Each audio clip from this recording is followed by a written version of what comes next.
What if I told you that you can grow your own food without a field, without a farm, and without investing thousands of dollars? What if the solution to the problem we explored in our last video was literally on your balcony, in your backyard, or on an empty lot in your neighborhood? At Genetics Growers, we believe food self-sufficiency is not a luxury or a privilege. It's something any community can build with knowledge, organization, and the right tools.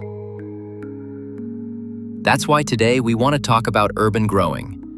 What it is, why it works, what you need to get started, and how it can change the reality of your community.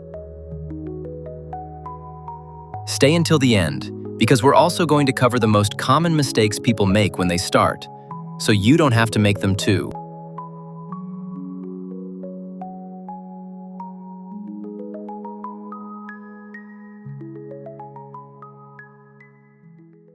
What is urban growing? Before we talk about how to do it, let's talk about what urban growing actually is and why it's gaining so much momentum around the world. Urban growing, at its most basic, is any space within or around a city where food is produced. It can be as small as a few pots on a balcony or as large as a community farm on an empty lot. The size doesn't matter. What matters is the intention, producing food where there was none before. And this isn't a new trend. Cities have been growing their own food for centuries. What is new is the urgency.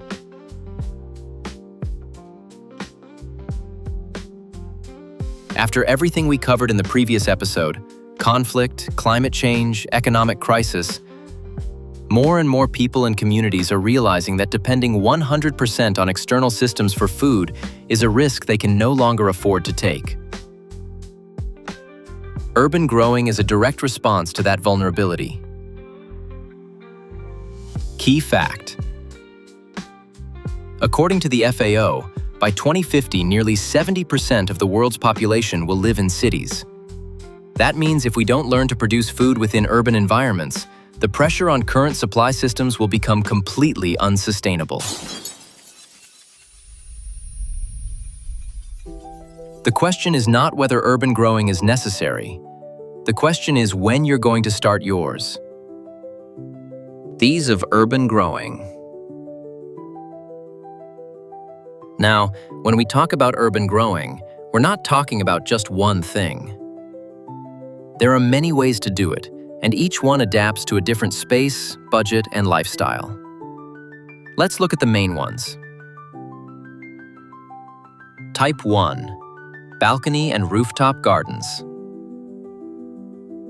This is the most accessible entry point for most people.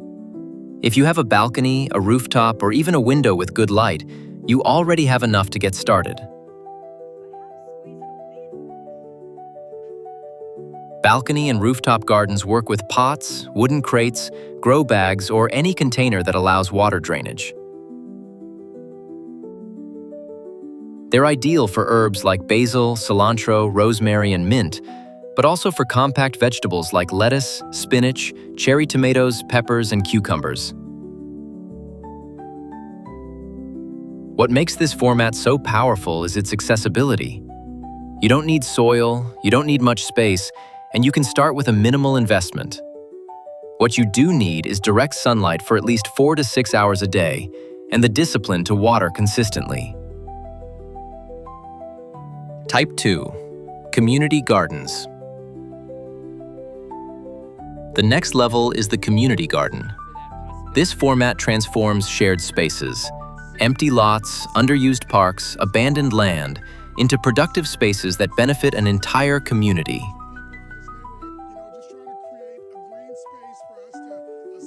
What makes community gardens so special is not just the food they produce. It's everything that grows around that food. Relationships between neighbors, a sense of belonging, shared knowledge, and a support network that goes far beyond the garden itself. In cities like Detroit, New York, Los Angeles, and Miami, there are hundreds of active community gardens that have been operating for decades. Many of them were started by neighbors who simply decided that an empty lot could be something better.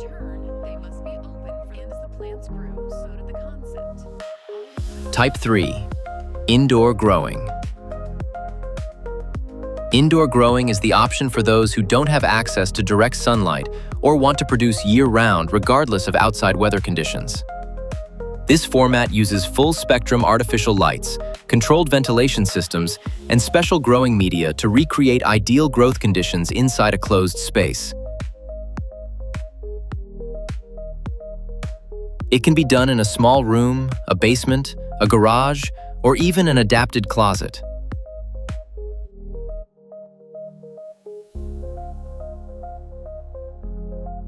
It's the most technical of the three formats, but also the most controllable.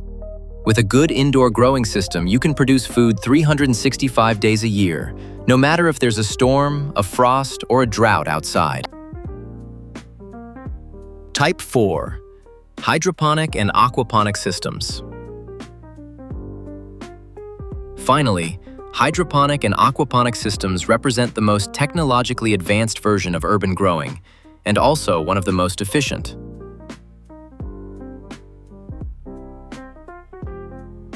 Delivering nutrient solutions directly to the roots through water.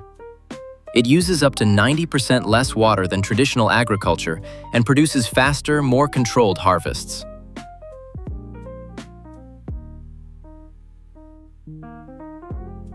Aquaponics takes this a step further, combining plant growing with fish farming in a closed system where fish waste nutrients the plants, and the plants filter the water for the fish. It's a complete productive ecosystem within an urban space. These systems are ideal for communities that want to maximize production in reduced spaces and are willing to invest a little more in the initial setup. What do you need to get started? Now comes the question we get asked the most: where do I begin? And the honest answer is, it depends on the type of growing you choose. But there are fundamental elements that apply to almost every format. Let's talk about the most important ones. The essentials. Available space. You don't need much. A 2-square-meter balcony is enough to start an herb and compact vegetable garden. What's important is honestly evaluating what you have available. How much natural light that space receives, whether it's exposed to wind, whether there's a frost risk in your area, and how accessible it is for daily watering. Containers or growing media. Depending on the format you choose, you'll need pots, wooden crates, grow bags, channels for hydroponic systems, or raised beds for outdoor gardens. The good news is that many of these materials can be sourced at low cost or even repurposed from other uses. Seeds or seedlings. This is where the magic begins. You can start with seeds directly or with already germinated seedlings, which are easier for beginners. What matters is choosing varieties suited to your climate, your space, and your experience level. For those in Florida and the southeastern United States, conditions are particularly favorable for crops like tomatoes, peppers, herbs, beans, cucumbers, and a wide variety of leafy greens throughout almost the entire year. Water and irrigation. Watering is probably the single factor that most determines the success or failure of an urban garden. Too much water rots the roots. Too little dries them out. The ideal approach is to establish a consistent watering routine and, if possible, implement a drip irrigation system that optimizes water use and reduces manual work. Nutrients and fertilization. Plants need nutrients to grow. In natural soil, those nutrients exist organically, but in containers or closed systems, they need to be provided. In the next video in this series, we're going to go deep on organic fertilizers and circular economy principles. But for now, the most important thing to know is that there are natural, accessible, and highly effective options for feeding your crops without relying on expensive chemicals. The most common mistakes when starting out. Starting too big. This is the #1 mistake. The excitement of getting started leads many people to plant too much at once, without having the routine or knowledge to maintain it all. The result? Neglected plants, frustration, and abandonment. The best approach is to start small, learn, and scale gradually. Ignoring sunlight. Many people place their gardens in visually appealing spots that don't get enough light. Most vegetables need between 6 and 8 hours of direct sunlight per day. Without that light, plants grow weak and don't produce well. Before planting, observe how much light your space actually receives throughout the day. Not preparing the growing media properly. The soil or growing media is the foundation of everything. Using garden soil directly in containers is usually a mistake because it compacts, drains poorly, and can contain pathogens. The ideal is to use special potting mixes or raised bed blends that guarantee good drainage, aeration, and nutrients. Underestimating watering. Irregular watering is one of the most common causes of crop loss in urban settings. Establishing a watering routine from day one makes the difference between a garden that thrives and one that dies in the 3rd week. Why it works. The real impact. Beyond the practice, let's talk about the real impact that urban growing has when a community adopts it seriously and sustainably. Impact on food security. A well-managed urban garden can cover a significant portion of a family's fresh vegetable needs. It doesn't completely replace the supply system, but it reduces dependence and provides a real safety net in times of crisis.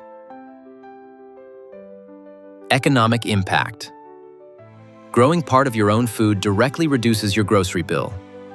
Studies across different U.S. cities have shown that a medium-sized urban garden can generate the equivalent of several $100s in fresh produce per year, with a very low initial investment. Environmental impact. Urban growing reduces the carbon footprint associated with food transportation, decreases organic waste by converting it into compost, and increases biodiversity in urban environments. In high-temperature cities like Miami or Tampa, green spaces also help reduce the urban heat island effect. Social impact. Perhaps the most underestimated of all.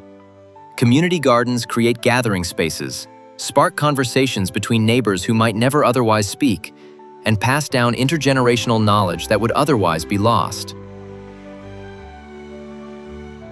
They are, in many ways, the most tangible version of what it means to build community. Urban growing is not a magic solution. It won't solve the global food crisis on its own, but it is a fundamental piece in building communities that are more resilient, more self-sufficient, and more connected. And the most powerful thing of all is that it doesn't require anyone's permission to start. It only requires a decision. A balcony. A pot. A seed. That's all the starting point you need. At Genetics Growers, we walk alongside people and communities through that process, from the very first seed to more advanced growing systems. Because we believe that when a community learns to grow its own food, it doesn't just gain food. It gains independence, it gains knowledge, and it gains a future. If this video inspired you to take the first step, we ask 3 things of you. 1. Share this video with someone you think needs to see it. It could be a neighbor, a family member, or someone in your community who is looking for ways to become more self-sufficient. 2. Tell us in the comments, do you already grow anything at home? What are you growing? Or what would you like to start growing? We want to know where you are on this journey. 3. Subscribe to this channel because in our next video, we're going to talk about something very few people connect with urban growing: organic fertilizers and the circular economy. We're going to show you how the waste from your own kitchen can become the best food for your plants, for almost nothing. And if you want to go deeper before the next video drops, visit the Genetics Growers blog. There, you'll find detailed growing guides, articles on pest management, trends in agricultural technology, and all the knowledge you need to take your growing to the next level. Everything in one place, available whenever you need it. See you in the next one.